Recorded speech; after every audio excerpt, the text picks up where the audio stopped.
Welcome friends to a new session on the course School Organization, Administration and Management. This session includes the definition, need and importance, nature, aims and scope of supervision and inspection.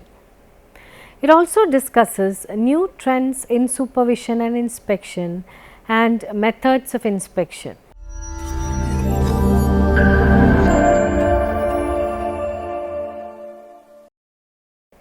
Supervision is, in a sense, the backbone of educational improvement, said Education Commission. Supervision and inspection is provided by the state to help educators and educational administrators to do a better job. This service provides educational leadership and guidance to various workers in the field of education. It incorporates checking, inquiry, fact-finding, keeping watch, survey, correction, prevention, inspiration, guidance, direction, diagnosis and improvement. Its immediate purpose is the improvement of instruction. Supervision defined. Supervision of instruction may be defined as the effort to stimulate, coordinate and guide the continued growth of the teachers in school, both individually and collectively. According to Barton and Buckner, supervision is an expert technical service primarily aimed at studying and improving cooperatively all factors which affect the child's growth and development. In the words of Dickey, supervision is a planned program for improvement of instruction. Supervision, according to Barr and Burton, is the foundation on which all programs for improvement of teaching must be built. Adams and Dickey defines educational supervision as the function of educational supervision is the improvement of instruction.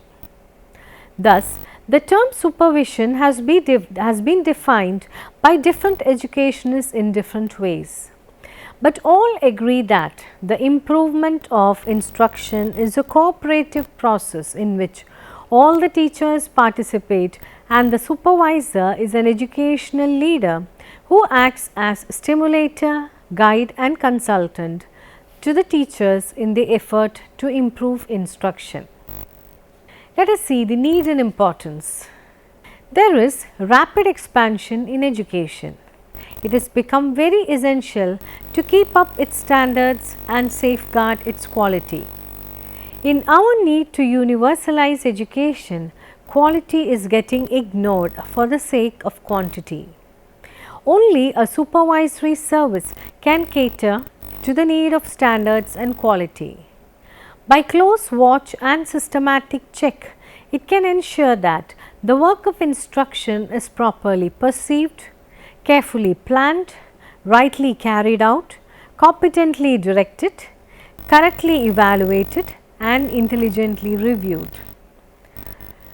The headmasters and teachers face numerous problems in every educational program.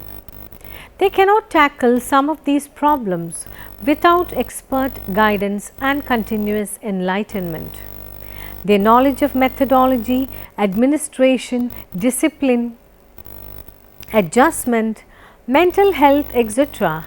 get stagnated and need constant orientation and revival with the help of more informed and experienced supervisors. There is lethargy and slackness all around in our society. The schools also have not escaped from these tendencies. Only a well-organized supervisory service can keep the educational workers in good form. This service constantly reminds them of their important role in the development of future citizens. It reminds them from time to time to be duty conscious. Before 1947, Inspection was a device to ensure that an institution receiving grant in aid from the government utilized money correctly. Another function of the inspector was to extend recognition to privately managed schools on the basis of certain criteria. The concept of inspection has now changed, and inspection tends to promote the professional growth of teaching personnel. The role of inspector is that of a senior colleague to teachers.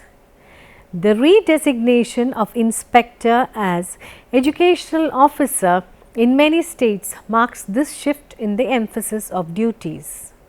Nature of supervision. In order to carry on instruction, we take the help of administration and supervision. The purpose of supervision is to bring about a continuing improvement in the instructional program. Administration executes and directs, but supervision advises, stimulates, explains, leads, guides and assists. Supervision is making potential actual. Studies from anthropology and psychology indicates that each person is born with more potential than they use. They never fully develop all their potential. Supervision attempts to release this human potential and develops it fully. It is an organized process for improving the learning situation for children. Supervisor is simply a formal leader in the process to release human potential by conducting human interaction, which we call education. Supervision is communication. Communication has deep significance for human organizations since individuals make specialized contributions to the achievement of overall goals of an organization. It is a cooperative effort and an interpersonal influence for the achievement of human and organizational growth. Work of the supervisor is to influence teaching behavior in such a way as to improve the quality of learning for students. This can be achieved through effective communication with the persons involved in the organization. Supervisors, teachers and other members should work together for the development of a teaching learning situation. Supervision is leadership. Leadership is a quality by which an individual can change the behavior of another individual. In supervision, this is accepted as one of the important elements. The supervisor, being an official leader, should try to influence the behavior of others in the organization. He or she should not be an authoritarian. They should assist the members involved in the organization to plan together. Here, the chief purpose will be to develop group power that will enable the staff to achieve its goal. We shall now see the aims of supervision and inspection. There are a number of aims and purposes which supervisory service has to fulfill. These can be summed up as: it provides professional leadership to educational workers so as to improve their work and give them correct direction. It is in this light that the Secondary Education Commission suggested to replace the word inspector by education officer or educational advisor. The new term will be in conformity with the real aims of supervision and inspection. Next, it offers technical services to teachers in the form of teaching techniques, instructional aids, diagnostic techniques and remedial measures. It promotes the professional growth of all teachers by providing them guidance in the field and in-service training in between. It clarifies and interprets educational goals for educational institutions and gives them all types of help and guidance to achieve those goals. Supervisory service aims at checking inefficiency and negligence in schools, finding out serious lapses and irregularities in their functioning and ensuring that all these shortcomings are removed. It aims at offering new, forward-looking and constructive suggestions to educational workers. It also goes to their help in solving their difficulties. It is the duty of the inspector to inspire teachers by counseling. It aims at appraising the work of educational institutions so that those doing well may be encouraged to do better and those not doing that well may be guided to come up to the mark. The scope of supervision. The educational institution is assumed to be a subsystem of a group of interdependent parts which exist for the purpose of contributing to the overall goal of the organization. The organization of a particular school is a major factor in determining the special characteristics of supervision. This organization involves both the human and material elements for the improvement of quality of learning for the students. This is done through certain functions which come under the scope of supervision, and they are: 1. Technological and psychological support for teachers. Development of human resources in the teaching situation requires efficient supervision of instruction. To utilize the instructional supervision personnel effectively, there should be proper consideration of their function, allocation, organizational structure, roles authority, needed specialization, etc. They should be provided with improved materials of instruction, new instructional media, etc. as a technological support system after proper supervision. Again, the technological and psychological support can be provided to the teachers through cooperation with institutions of higher education. Second is supervision of curriculum design. In our school system, the individual schools and the individual teachers should be encouraged to move ahead on their own experimentation and innovation in the program of curriculum development. The school staff, with the help of supervisory staff, should lay a set of criteria by which they can judge whether curriculum material developed by an outside source will fit into the design of the curriculum in the school system in which they work. A blueprint of curriculum development should be drawn. To spend the money and effort wisely, a proper plan and strategy and supervision must be conceived. Third is continuing professional development of the staff. The changing nature of what is to be taught and how it is to be taught demands the development of new understandings and skills on the part of the teachers. It is through the program of professional development that teachers can maintain a readiness to meet the challenge of new programs and new responsibilities. Hence, the supervisory staff should know the special competence and skills of the professional staff and should guide them in their professional development. Fourth is the evaluation of teaching learning process. The focus of the evaluation should be on the outcome of instruction and learning rather than the instructional process itself. It is the responsibility of the supervisory system to know the effectiveness of each professional person in the teaching learning situation. They must try to facilitate the self-evaluation of teachers. The technological and psychological support system will help a lot in this connection. The fifth is the selection, allocation and development of materials and equipment of instruction. The supervisory staff has the responsibility for locating and making available the materials and equipments of instruction that are appropriate, since teachers do not have the time to get informed about them. The supervisory staff must survey what is available and recommend the desirable new materials in the teaching learning situation. The selection of content textbooks is also the responsibility of the supervisory staff. Thus, textbooks can be used effectively and intelligently. The supervisory staff should also see that the materials are supplied quickly upon the request of the teachers. Sixth, research program.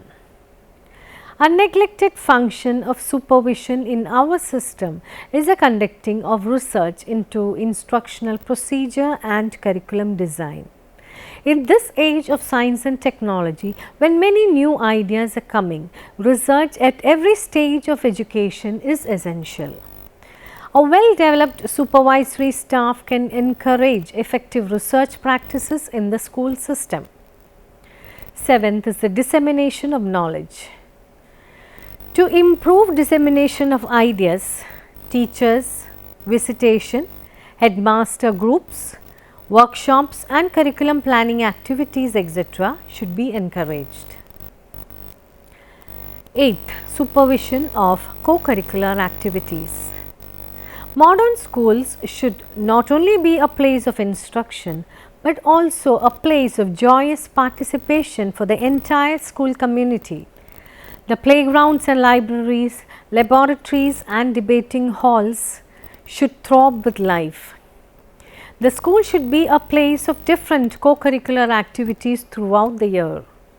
The supervisory staff can bring life to the program and make it effective. Ninth, the supervision of school records. A school has to maintain certain records, reports and registers. They are indispensable for the successful working of the modern school. The school, being a social institution, is answerable to parents who send their children to school, to the local and state government which maintain it, and to the students who must be developed physically, intellectually, morally, culturally and socially through different programs, activities and functions. Effective supervision of the school records is equally important. 10th is the supervision of pupil growth. The important objective of all educational activities is the growth of the students. The supervisory staff should see the effectiveness of instruction secured by the students in the academic, cultural and physical fields and the educational program of the school to help the gifted, the backward and the retarded children etc. All the students in the school have a potential for making contribution to school improvement. Next we shall see the difference between inspection and supervision. Inspection refers to a specific occasion when a school is examined and evaluated as a center of learning in such a manner that suggestions may be given for its improvement and those suggestions are reported. It is an area of school organization where we want to develop active and independent thinking and imagination on the one hand, and on the other we want the general conformity to rules and regulations. Inspection is more or less authoritarian and rigid in nature. The inspecting officers supervise classroom instructions because of their official position. Such inspection does not help in the professional improvement of the teachers and improvement of instruction. At the time of their visit, the inspectors confine their attention to the inspection of departmental rules and regulations, condition of building and equipments, position of staff, registers, records, accounts, government grants, etc. Even then, it is one of the several methods employed for the improvement of quality of education. Realizing the defects of inspection, the Indian Education Commission 1964 to 66 emphasized on supervision and stated that it was one of the major programs in the reform of school education. Supervision, on the other hand, is a constant and continuous process of more personal guidance based on frequent visits when attention is directed to one or more aspects of the school and its organization. It is a process of giving direction to and providing critical evaluation of the instructional process. It is to coordinate, stimulate and direct the growth of the teachers. It gradually moves from the improvement of instruction to the improvement of learning. Therefore, supervision aims at the development of the teacher, the growth of the student and the improvement of the teaching learning process. New trends in supervision and inspection. Firstly, there is significant change in the nomenclature of inspection. The present trend among educationists seem to expel the word inspector from the educational vocabulary in favor of supervisor or educational officer. The Secondary Education Commission observed, in our view, the true role of an inspector, for whom we would prefer the term educational advisor, is to study the problems of each school, to take a comprehensive side view of all its functions and to help the teachers to carry out their advice and recommendation. Secondly, modern supervision is creative and constructive rather than destructive. It seeks to ensure creative participation of all the teachers rather than to criticize them for their faults. When the occasion demands, the inspector or the supervisor shows by demonstration how to adopt a particular method or technique, or how to teach a particular topic effectively, or how to use aids and devices to capture the interest of pupils. As a positive approach, they will not fail to put in the encouraging remarks about the satisfactory work done by the teachers and will not hesitate to appreciate and commend the good work done by them. Their criticism, if any, is also constructive. Thirdly, modern supervision provides educational leadership. The supervisors are supposed to be experts and specialists.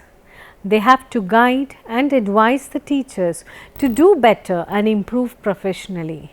They are up to date regarding trends in education and provide necessary reorientation to the field workers. It is a part of their professional responsibility to be conversant with the latest, and their work with the teacher lies in communicating the latest ideas and practices to them. Fourthly, modern supervision is democratic.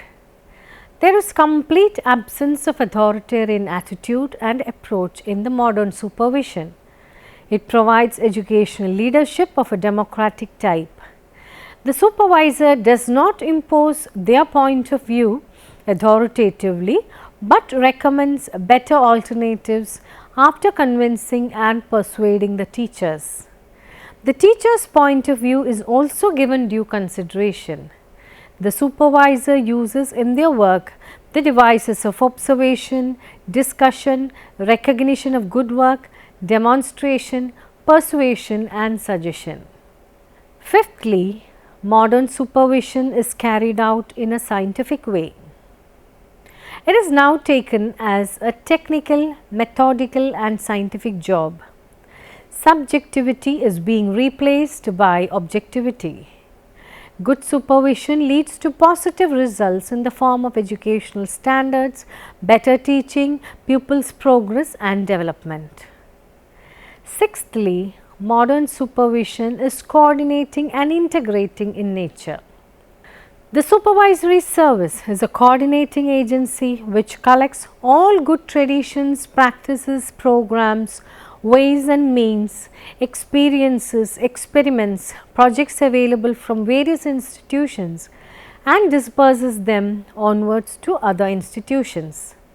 The qualities and achievements of one institution are publicized throughout the area by this agency for all-round adoption and benefit. It integrates all educational efforts of the area for inter-school improvements. Seventhly, modern supervision employs a variety of new devices. Supervision is now becoming increasingly professional. Through scientific tools of evaluation, it not only assesses the quality of instruction, but also evolves new ways and means to make up deficiencies. New supervisory devices like seminars, meetings, conferences, study groups and workshops are now becoming increasingly popular. Exchange of ideas and experiences between teachers is encouraged.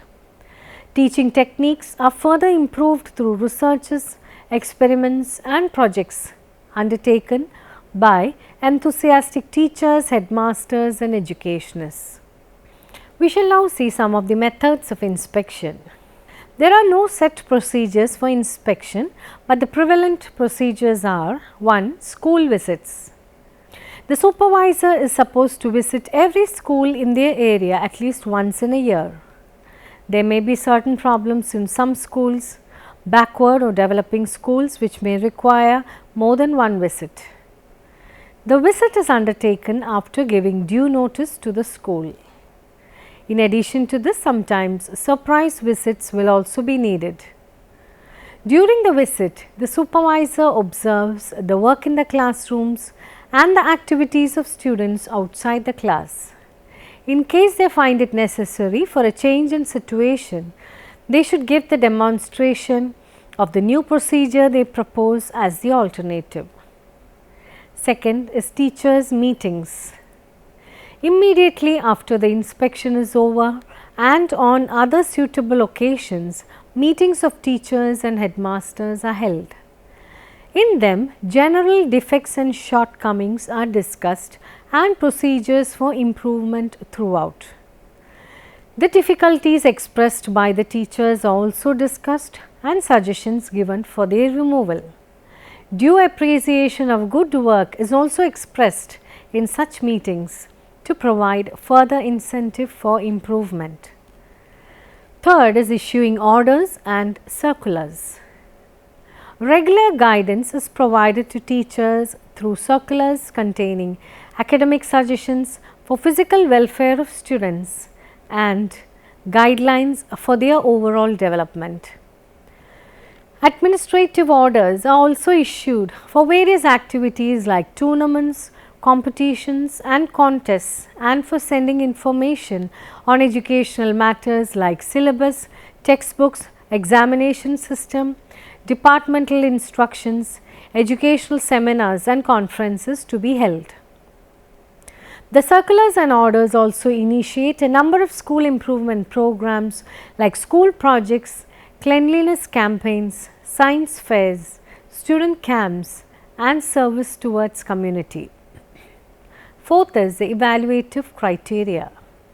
The evaluation should be carried out through a scientifically prepared evaluative criteria. NCERT has already evolved one and the state authorities can evolve their own on the basis of this.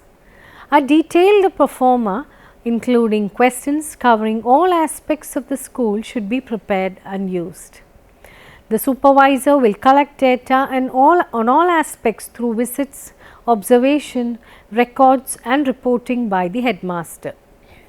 Fifth is the new methods suggested by IEC. The Indian Education Commission suggested a number of methods for making supervision more purposeful and useful. First one is a school complex. The Commission suggested that in certain areas a school complex may be formed. The headmaster of the high or secondary school may inspect the middle and primary schools of the complex once in a year. Second is statistical cell. There is a need to provide a small statistical cell in each district office and the factual data regarding all the schools may be continuously collected in the cell. Third is classification. The schools must be classified into various categories. Each category will have its own standard and hence its own difficulties, problems and levels of attainment. Guidance would be given in accordance with the desired standards. Fourth is the evaluative criteria. The criteria may be prepared on scientific lines for various types of schools. Schools may be classified on the basis of their performance. We shall now summarize some important points just discussed. In the educational programs, there are a number of situations where the headmasters and teachers are in need of clarifications, interpretations, guidelines, advice and approval from more competent teachers and authorities. The supervisory service provides timely help on such crucial occasions. The Student Learning Center is the focus of the entire supervisory system.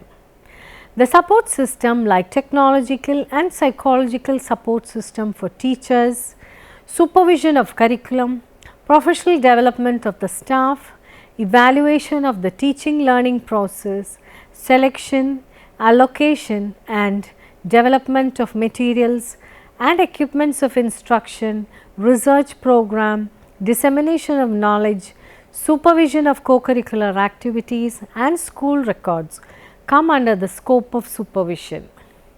Inspection is nothing but one of the supervisory practices. Supervision is the whole of which inspection is a part. Thank you for watching the session on supervision and inspection. See you again with a new topic. Till then, goodbye.